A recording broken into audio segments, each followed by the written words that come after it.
Turns out of the 20 topics that we talked about for those 2 weeks I kept work came in, guess where? Number 17. It's way down the list. And I'm not knocking work. You do it. You meet milestones. You provide for your family.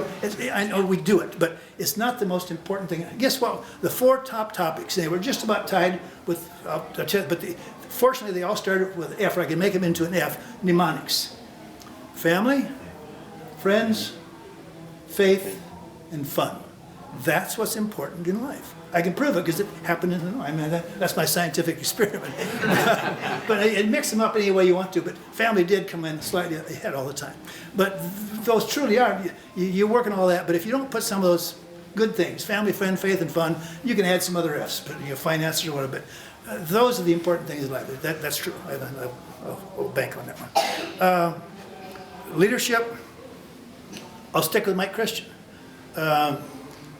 The last 3 years we were there, we were outside by that tank, gutter. Mike found something down the gutter. He sneaked it inside like when you're prisoners, you scrounge anything you can. And at one time, it was a piece of cloth. Kind of like a white handkerchief. A lot of us got in their pocket about that size. And he worked on it, and he got kind of tattletale gray and hid it from the guards. So Mike, we had one blanket by then, kind of an old threadbare blanket, made out of thread. You could pull a thread out like that. And there's always old bamboo around. So with bamboo, you can make some pretty nice needles. And so he's got thread and a needle. And by this last year and a half or so, they gave us some medicine. It was a bottle of blue medicine. Anything is wrong with you, you're supposed to put blue medicine on or drink a little of it. We had no idea what it was, but that was the medicine we had. But it was a good ink. And also, a lot of the prisons over there, anywhere, buildings in Hanoi, also the Skid Row and Wallow Hill, had red tile broken. Prisons are kind of scruzzy places, and there are pieces of broken tile around. If you take a piece of red tile roof and you got some little concrete and a teeny bit of water, you can grind it into a kind of a powder. It turns into a red. Well, it's not really a red like red, but it's kind of a dull maroon. But it's supposed to be red, right? And we got blue medicine. We've got red coloring. And we got a white handkerchief. Well, you know what's coming, right? So Mike took him a couple weeks, and he'd sew little teeny stars up in the corner, and made some, had the red. And so after about 2 weeks, one morning early, he got up, and so we put him down the corner. Here's the big square looking down the top.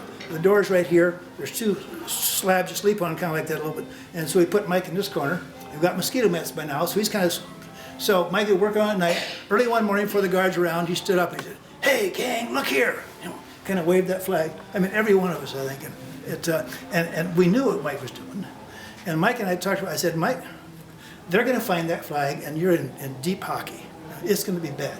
He said, "They probably won't." And we had 2 sets of pajamas, and he'd hide the flag in his empty set of sleeve of his other set of pajamas.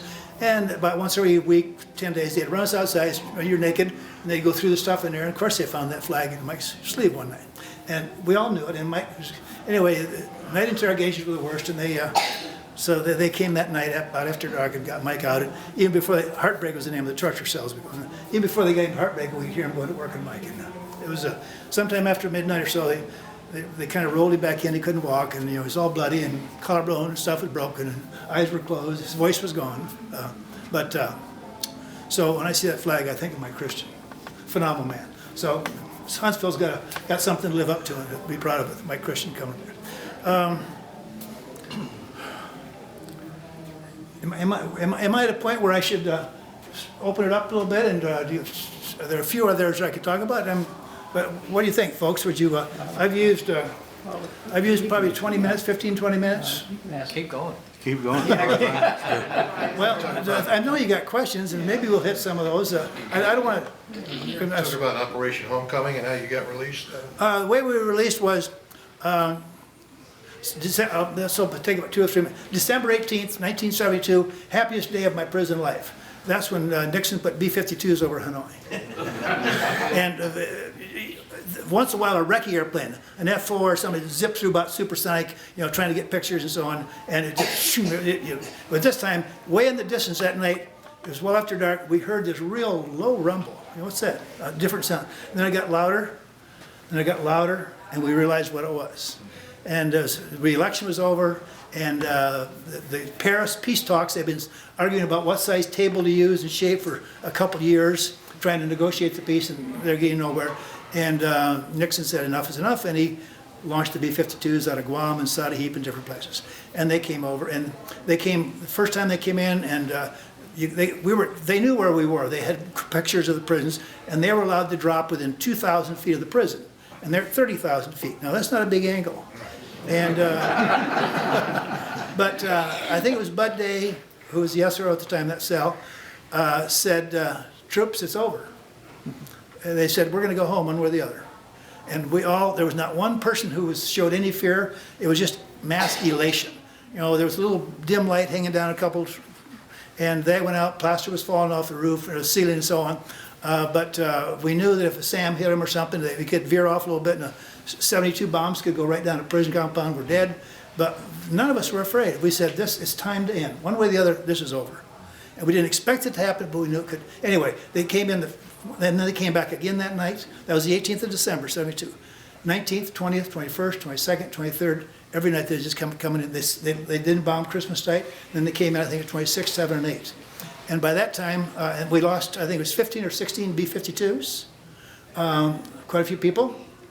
And one night I saw they'd taken the bricks off, some big windows in the big cells, and you couldn't see it at the time, but also we saw a SAM go up and all of a sudden hit a 52, massive big explosion, filled the sky. I mean, you could say it was beautiful, but it was just horrendous. You knew 7 or 8 people just were disintegrated up there. But finally they ran out of SAMs, and they had pretty well free will the last 2 or 3 nights coming in there with not much flak and no SAMs or MiGs. And then that caused sorry it takes so long, that caused them to go to the peace, they signed the peace accords, and it said all the detainees held by any of the countries involved, Laos, whatever, China, North Vietnam, there are a few held in South Vietnam, will be released in batches of, every 15 days, four batches. And so that's what caused and then they got real serious about negotiating, they signed the peace accords. Henry Kissinger was U.S., and Madam, I forget what her name, we called her some name that I won't repeat here. So anyway, it was a wonderful, wonderful night, and then we were released. I was on the 4th of March. I was in the second group, order of shoot down. They put us in a bus. I was solitary. I was sick. I thought they got all my peers, and I saw them going out, and then they didn't come to my cell. I was by myself, and finally they got there. It was a relief, and put me in there, and we went to put us on a bus. They drove us to the Guillam Airport. And didn't see an airplane. Pretty soon a C-141 came in. They stopped at a hangar about that time, gave us each, we got out of the bus, gave us each a warm beer, and got back in the bus. The airplane was there by then. They had a little table set up. There's an Air Force colonel who was in that airplane. He was the U.S. representative. There was a ranking Vietnamese guy here. By name, we marched up there, saluted the colonel, and that was a turning of our control from Vietnamese to them. Marched us out the airplane. There were crew chiefs and military people there to help us out the airplane. Some of us were kind of hobbling. As a big door was open in the back of 141, looked in, and there was the best looking women in the world as nurses. Turns out later on, I'm not sure they were, but it's the best thing we'd seen in 6 years. They were really good looking nurses. But it was just, but there was no emotion. There was no emotion as we came out of the prison cell on the bus, having that beer. Oh, geez, I forgot to turn my phone off. That's the dumbest ring.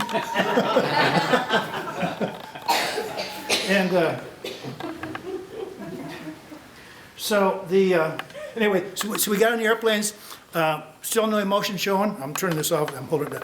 No emotion, we taxied out, there was no emotion. We started a takeoff roll, no emotion. And as the airplane broke ground, the airplane just about imploded with cheers and hoots and hollers, and it was a phenomenal. We got to Clark Air Base, and I'm taking longer than I should have. We weren't sure if we were going to be court-martialed or not. Every one of us went beyond name, rank, so we all broke the code of conduct. It says name, rank, serial number, date of birth, that's all you'll give. And after 6 years, you do more than that. So, but we taxied in, we started looking, we could see a big crowd up there, stand by the base operations on the ramp at Clark Air Base. And we got a little closer, and we saw it looked like a red carpet. We said, that's good. Why can't I get red? And so we got closer, and then we could see men and women. It was an Air Force base, but they were military people, standards, nice looking couples, and the wife was there. Then we got closer, we see little kids with flags. This is really making us feel good. We don't think we're going to be court-martialed. But my backseater, Harry Johnson, said it. I think I got this off. Said, there are not many windows of C-4, but we all got close, we could look.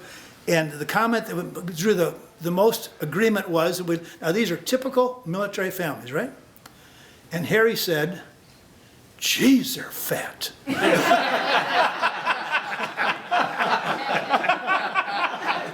We didn't know we were skinny.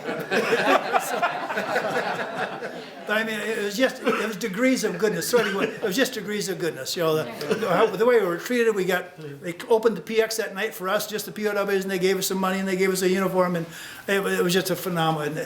And since that day, true story, I've never had a really bad day since then. But anyway, sorry to go on so long. I just wandered on. Okay, any other areas that you want to chat about, or yes, sir? I've often wondered, the time you went down, how long did it take them to get all over you, form all over you, the I mean, from the time I was shot down till I was captured? time you went to hit the ground? I was probably, I wasn't looking at my watch a lot, but it was probably 50, what it was. I was shot down, and I ejected over a mountainous terrain, and I came down a third of the way up a mountain, and I couldn't walk because my feet were going straight sideways, but I was crawling up the mountain, I didn't see any other clearings as I was going down, so I thought the odds of rescue coming, F-105s, you know, strafing or maybe but I knew the odds were slim. So it was about 15 minutes before they got to me. There were probably 20 young guys or so. I think they're all guys. Most of them had machetes. I saw one wooden rifle, probably a trained rifle. And Vietnamese are very bright, as you know. But these people were tribes people in a mountain with no electricity, no running water, very little formal education. They had never seen a zipper. In flying clothes, G-suits, boots have got zipper, but they sure know how to use a machete. They didn't know how to use a zipper. And they cut all your clothes off except your underwear, but then you're pretty bleedy. But you know, it went from, you know, absolute high tech to no tech. By the time it took me to get to ground, so it was just a phenomenal experience. Let alone, you know, you're going to be killed or captured, and so all those emotions are going through you.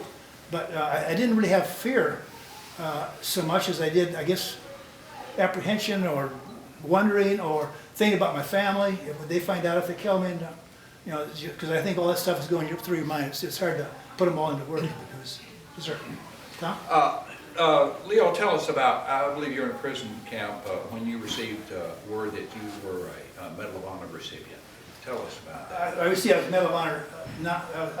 I'd been I'd been recommended for a medal. Yeah. And what happens, as you know, Medals of Honor are, it takes a year or two to investigate them, and that's unless 20 years later when Congress passes a law and they give it to someone who deserved it. Well, anyway, it takes a year or two, and so when I was shot down, the neat thing about being a Medal of Honor recipient, and I'm real proud of this, is that your peers recommend it.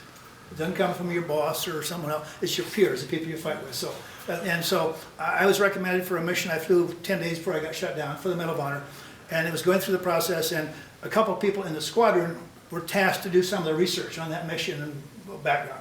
And so they were doing that, and then one of those was subsequently shot down. So when he got to the prison, he was aware that I'd been nominated for the Medal of Honor. And at the time, it didn't really seem real important. When you're going through torture and all that stuff, you know, getting another award or some award is not the most significant thing in life. You know, and I hope I never forget to say, being a recipient of the Medal of Honor, it is every Medal of Honor recipient, certainly including me. I know a lot of people that were as or more deserving than I. I happened to be the one that was out there that fell through the cracks. In World War II, there was a lot of discrimination. There were no blacks, no Pacific Islander Asians who received the Medal of Honor then. Ted Rubin was a Jew and was discriminated, and he got the Medal of Honor real late. And now that's all changed. And they went through, Congress studied the blacks in World War II and looked at all their awards, and they upgraded 7 of them. 2 were living at the time. Vernon Baker was the last one. He just died not so long ago. And the Pacific Island Asians, they updated, it was 25 or 27, I think, Pacific Islanders, they upgraded awards to the Medal of Honor. One of them, you all know the name anyway, and that's Senator Inouye. He was one of those. So that was, you know, but it wasn't really an awful big deal when I first heard about it, because, you know, there's torture and stuff. That's much more important at the time. I mean, I'm totally honored. But I'm also I'm humble, because I know a lot of people that should be standing right here, or in the middle of it. You know, in Vietnam, we ate a lot of strange thing. Really? While you were in the war. Yes, Yes, sir. What was your diet? We ate twice a day.